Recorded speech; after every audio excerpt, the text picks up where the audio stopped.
Para el ejemplo de regresión lineal utilizaremos una base de datos donde tenemos dos variables que nos van a permitir hacer. En este caso la variable y, que son las ventas de tipo escalar, y la variable x, inventario de tipo escalar.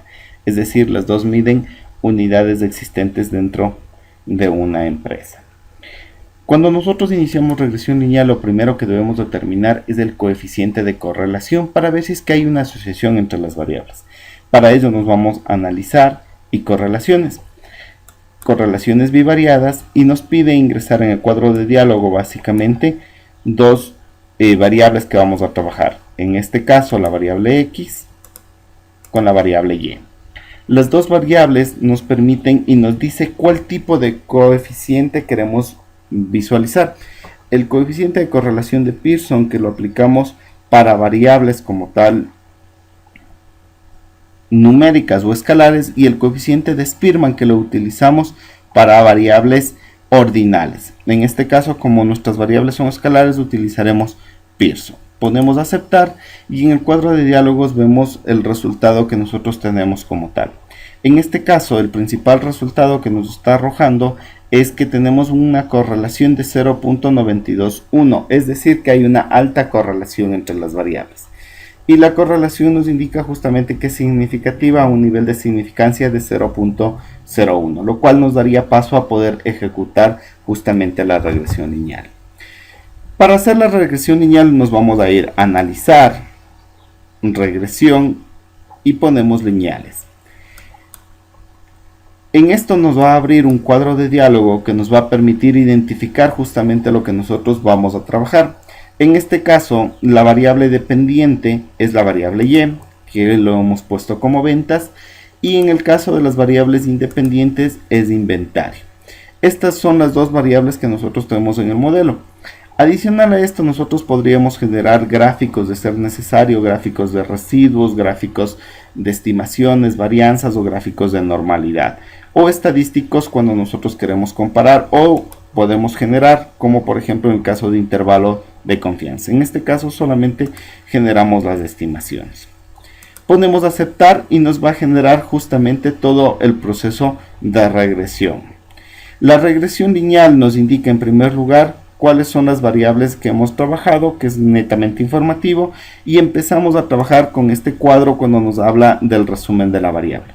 Si vemos, nos volvemos a encontrar con un coeficiente de 0.921, es decir que hay una alta relación entre las variables, y un R cuadrado que nos indicaría que el 0.848, es decir, el 84.8% de la variable y es explicada gracias a la variable x. R ajustado se lo utiliza cuando trabajamos con modelos de regresión múltiple, y en vez de interpretar R cuadrado lo interpretamos de R cuadrado ajustado. En cuanto a la tabla ANOVA, es justamente el que nos permite a nosotros realizar la prueba de Fisher para determinar si es que en realidad el R que estamos obteniendo es significativo o no lo es. En este caso, luego de analizar toda la tabla, vemos que tenemos una significancia de 0.00, es decir que el coeficiente sí es válido como tal. En la parte inferior nosotros vamos a ver justamente los coeficientes, es decir, los que a nosotros nos interesa trabajar. El coeficiente constante es el beta sub 0, 2.7, es decir, es el punto por el cual no tiene ninguna relevancia x, o cuando x vale 0. Y el punto beta sub 1, que indicaría el coeficiente de la ecuación como tal. Con esto nosotros ya podríamos construir el modelo como tal. Ahora, nosotros también podemos visualizar esto gráficamente. Para ello nos vamos a ir a gráficos, generar gráficos, ponemos aceptar y nos vamos a seleccionar un gráfico de dispersión. El gráfico de dispersión va a ser similar a lo que nosotros generaríamos con cualquier software. Es decir, nosotros tenemos una variable x y una y. En la y ponemos las ventas y en la x ponemos inventario.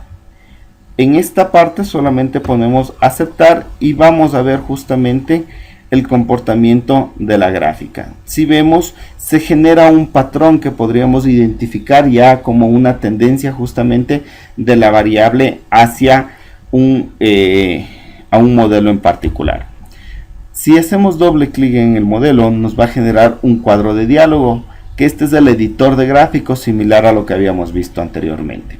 Lo que vamos a hacer es irnos justamente al quinto botón que lo tenemos aquí, que nos dice añadir una línea de ajuste total.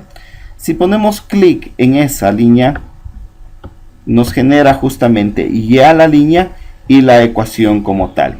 Nosotros podemos darle cualquier forma o algo, solamente voy a denotar un poco el relleno.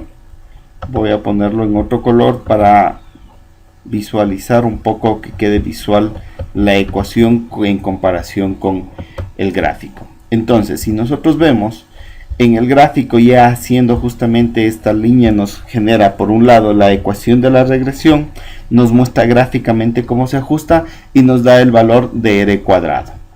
Y son los mismos valores que nosotros habíamos observado anteriormente en la ecuación como tal.